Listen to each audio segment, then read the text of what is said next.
Brigadier Mohanan Pillai നമ്മോടൊപ്പം മുൻ സൈനിക ഉദ്യോഗസ്ഥൻ ചേരുകയാണ്. ശ്രീ മോഹനൻ പിള്ള, വളരെ പ്രധാനപ്പെട്ട ഒരു പ്രതികരണം എന്ന് നമ്മൾ എടുത്തെടുത്ത് പറയുന്നത്, കാരണം ആദ്യമായിട്ടാണ് സൈനിക തലവന്റെ ഭാഗത്തു നിന്നും ഇങ്ങനെ ഒരു പ്രതികരണം വരുന്നത്. മാത്രമല്ല അത് കൺട്രോൾ റൂമിലിരുന്ന് അതിന് സാക്ഷിയാകാൻ സാധിച്ചു എന്നും അതിന് ഈ പറയുന്ന റഡാർ ഇമേജ്, അങ്ങനെ സാറ്റലൈറ്റ് ഇമേജ്, അങ്ങനെ പല കാര്യങ്ങൾ അദ്ദേഹം ആ വാചകങ്ങൾ അദ്ദേഹം പറയുന്നുണ്ട്. അപ്പോൾ എത്രത്തോളം പ്രാധാന്യമുള്ളതാണ് ഈ പ്രതികരണത്തിന്? നമ്മെ സംബന്ധിച്ചോളം നമ്മുടെ പ്രഹരശേഷിയായ S-400 കൂടി മാറുന്നു, 5 യുദ്ധവിമാനങ്ങൾ തകർത്തിടാൻ കഴിഞ്ഞു എന്ന് പറയുമ്പോൾ അതിലെത്രത്തോളം പ്രാധാന്യവും ഒക്കെ ഉണ്ട് ശ്രീ മോഹനൻ പിള്ള? ഇത് തീർച്ചയായിട്ടും ഇത് എയർഫോഴ്സിന്റെ ഒരു ഫംഗ്ഷനിലാണ് എയർ ചീഫ് ഇത് പറഞ്ഞത്. ഒരു കണ്ടക്സ്റ്റ് വെച്ചിട്ടാണ് തീർച്ചയായിട്ടും എയർ ചീഫ് പറഞ്ഞതിനായിട്ട് നമുക്കൊരിക്കലും വിയോജിപ്പോ അങ്ങനെയുള്ള കാര്യങ്ങളോ അത് ഫാക്ട്സ് അല്ലാതാകുന്നതുമില്ല. പക്ഷേ അത് പറഞ്ഞ സമയം, ഇത്രയും സമയം സാധാരണ ബാറ്റിൽ കഴിഞ്ഞാൽ ആഫ്റ്റർ ബാറ്റിൽ ഡീബ്രീഫിംഗിലാണ് നമുക്കുണ്ടായ നഷ്ടങ്ങളും അല്ലെങ്കിൽ എന്തൊക്കെയാണെന്നുള്ളത് അറ്റ്ലീസ്റ്റ് 14 ഡേയ്സിലൊക്കെയാണ് ഇവർ സാധാരണ പറയുന്നത്. പക്ഷെ അത് പറയാതിരിക്കുകയും നമ്മുടെ സുദർശന ചക്രയുടെ ആ ഒരു ഡിഫൻസ് സിസ്റ്റത്തിന്റെ കേപ്പബിലിറ്റി ആർക്കും ഒരു സംശയവുമില്ല.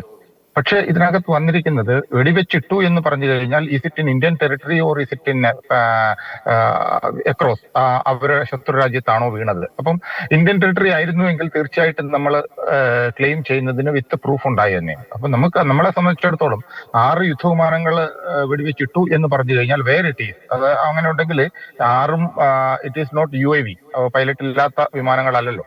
അപ്പം ഇന്ത്യൻ ടെറിട്ടറിയിലാണെങ്കിൽ തീർച്ചയായിട്ടും നമുക്ക് ഐദർ പൈലറ്റ്സിനെ എലൈവ് അല്ലെങ്കിൽ എങ്ങനെയെങ്കിലും നമുക്ക് കിട്ടേണ്ടതായിരുന്നു. പക്ഷെ അത് ആ ഒരു ക്ലാരിറ്റി അതിനകത്ത് മച്ച് മോർ ഈസ് റിക്വയർഡ്. അതാണ് ഇതിനകത്തുള്ള ഒരു പ്രശ്നം എന്ന് പറഞ്ഞു കഴിഞ്ഞാൽ. കാര്യം അതുപോലെ തന്നെ നമ്മുടെ ശത്രുരാജ്യവും അതേ രീതിയിൽ വളരെയധികം ക്ലെയിം ചെയ്യുന്നുണ്ട്. നമുക്കറിയാം റിയാലിറ്റി എന്നുള്ള രീതിയിൽ. അപ്പം ആ ഒരു ക്ലെയിം ചെയ്യുമ്പോൾ അവർക്ക് അതിൻ്റെതായിട്ടുള്ള ഒരു പ്രൂഫ് തരാനില്ല. അപ്പം നമ്മൾ ആ ഒരു സ്റ്റാൻഡിലോട്ട് പോകാതെ വിത്ത് ഓഫ് കോഴ്സ് ബോംബാർഡ്മെന്റ് നടത്തി നമ്മൾ എയർബേസുകളിൽ ഡിസ്ട്രോയ് ചെയ്തു എന്നുള്ള സാറ്റലൈറ്റ് ഇമേജുകൾ ഉണ്ട്. That is A clear cut proof and then and their. അപ്പോൾ തന്നെ അതിന്റെ ഡിക്ലറേഷനും ക്ലാരിറ്റിയും വന്നതാണ്.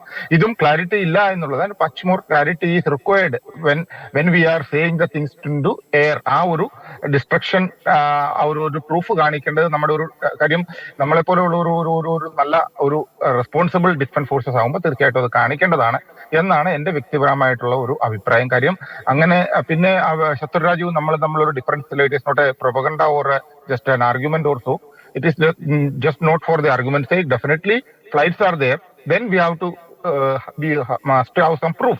അതാണ് ബേസിക്കലി നമുക്ക് വേണ്ടത്. തീർച്ചയായിട്ടും എയർബേസ് ഡിസ്ട്രോയ് ചെയ്തു, നല്ല രീതിയിൽ ഡിസ്ട്രക്ഷൻ എനിമി കൺട്രിയിൽ ഉണ്ടായെന്നുള്ളതിന് യാതൊരുവിധ സംശയവുമില്ല. They are also accepting it. അവർ അത് കുറച്ചെങ്കിലും പാർഷ്യലായിട്ടെങ്കിലും ആക്സെപ്റ്റ് ചെയ്തിട്ടുണ്ട്. പക്ഷെ അവരുടെ എയർ ക്രാഫ്റ്റുകൾ നഷ്ടമായി എന്നുള്ളതിനെ കുറിച്ച് അവർ ഒരു കാരണവശാലും അവർ എഗ്രി ചെയ്യുന്നതേ ഇല്ല. നേരെ മറിച്ച് അവർ പറയുന്നത് ഇന്ത്യൻ സേനയുടെ എയർക്രാഫ്റ്റുകൾ അവർ ഡിസ്ട്രോയ് ചെയ്തു എന്നാണ്. പക്ഷെ രണ്ട് സൈഡിലും പ്രൂഫുകൾ ഒന്നും ഇതുവരെ വന്നിട്ടില്ലാത്തത് കൊണ്ട് നമുക്ക് ആ ലെവലിൽ മാത്രമാണ്. കാരണം ഓഫ് കോഴ്സ് എയർ ചീഫിന്റെ ആർഗ്യുമെന്റ് അല്ലെ ക്ലെയിം നമുക്കൊരിക്കലും അത് അവിശ്വസിക്കേണ്ടതായിട്ടില്ല.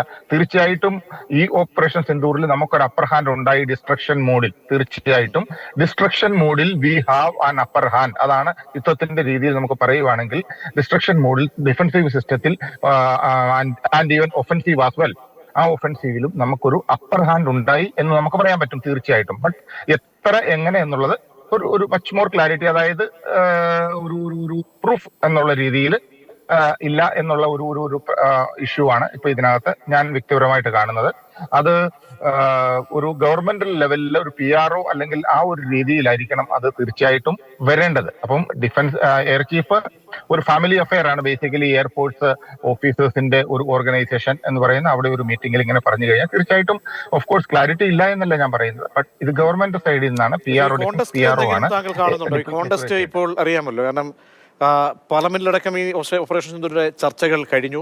അത് പ്രധാനമന്ത്രി തന്നെ അതിന്റെ സാഹചര്യങ്ങൾ ഓർമ്മിപ്പിച്ചുകൊണ്ട് കനത്ത പ്രഹരശേഷി പോലെ, സർജിക്കൽ സ്ട്രൈക്ക് പോലെയാണ് അദ്ദേഹം പ്രതിപക്ഷത്തിന് മേൽ ഇക്കാര്യങ്ങളൊക്കെ തന്നെ വിശദീകരിക്കുന്നത്. ഇപ്പോൾ ഇത്രയും താങ്കൾ പറഞ്ഞ സമയക്രമം വളരെ ഒരു പ്രധാനപ്പെട്ടതാണോ? ഇനിയിപ്പോൾ ഇത് അന്താരാഷ്ട്ര തലത്തിലൊക്കെ, കാരണം വ്യോമസേനയിൽ നിന്ന് വരുന്ന ഒരു പ്രതികരണമാണ്, അത് സംബന്ധിച്ച് ക്ലാരിറ്റിയോ അല്ലെങ്കിൽ അതിന്റെ കുറച്ചുകൂടി ക്ലാരിറ്റി വേണമെന്നാണോ? ഇതെങ്ങനെയായിരിക്കും ഇനി പാകിസ്ഥാന്റെ ഭാഗത്തുനിന്ന് ഇനി ഉടനടി, കാരണം അല്പസമയം മുമ്പാണ് ഈ പ്രതികരണം വരുന്നത്, ഇനി പാകിസ്ഥാന്റെ ഭാഗത്തുനിന്നും അവർ സ്വീകരിച്ച അതേ നിലപാട് കാണുമോ? അതല്ല തെളിവ് ഹാജരാക്കാൻ പറയുമോ? പിന്നെ അന്താരാഷ്ട്ര മാധ്യമങ്ങളോടൊക്കെ ഈ വിഷയത്തിന്മേൽ ഇന്ത്യ അതിനെയൊക്കെ തന്നെ എതിർത്തുകൊണ്ടും അവരൊക്കെ പല മാധ്യമങ്ങളും ചോദിച്ച ചോദ്യങ്ങളെയൊക്കെ തന്നെ എതിർത്തുകൊണ്ടുമൊക്കെ പ്രതികരണങ്ങൾ നടത്തിയിട്ടുണ്ട്. അപ്പോൾ ഇക്കാര്യം ഏതൊക്കെ ചർച്ചയ്ക്ക് വഴിവെക്കാനാണ് സാധ്യത ശ്രീ മോഹനൻ പിള്ള? അത് തീർച്ചയായിട്ടും ഞാൻ പറഞ്ഞില്ലേ, കാരണം നമ്മൾ ഒരു റെസ്പോൺസിബിൾ ഡിഫൻസ് ഫോഴ്സസ് ആകുമ്പോൾ world is expecting a clarity. Indian ഫോഴ്സസിന്റെ ഹെഡൊക്കെ പറയുക എന്ന് പറഞ്ഞു കഴിഞ്ഞാൽ അതിനകത്ത് ഒരു സെക്കൻഡ് തോട്ട് ഇല്ല. കാരണം വെച്ച് കഴിഞ്ഞാൽ അതിൽ ക്രിസ്റ്റൽ ക്ലിയർ ആയിട്ടുള്ള ഫാക്ട്സ് മാത്രമാണ് പറയുക എന്നാണ് അഭിമതം. അപ്പൊ തീർച്ചയായിട്ടും ആ രീതിയിലുള്ള ക്ലാരിറ്റി കൊടുക്കേണ്ടതാണ് എന്നാണ് ഞാൻ പറഞ്ഞത്. ജനറലി ഇതുവരെയുള്ള ഒരു ആഫ്റ്റർ വാർ ഓഫ് കോഴ്സ് 71-നെ കുറിച്ചോ അല്ലെങ്കിൽ ഇന്ത്യ ചൈന വാറിനെ കുറിച്ചോ ഇൻഡോ പാക് വാറിനെ കുറിച്ചിട്ടും ഒക്കെ തീർച്ചയായിട്ടും പല സമയങ്ങളിൽ പിന്നീടൊക്കെ ഒരു സീനിയർ റെസ്പോൺസിബിൾ ഓഫീസറിന് പറയാൻ പറ്റും. There is no doubt in to it. പക്ഷേ ഈ ഒരു കണ്ടെക്സ്റ്റിൽ as per the tradition and SOP, the defense PRO on behalf of the government of India should say all these things. Then only the clarity, that means the confirmation is there.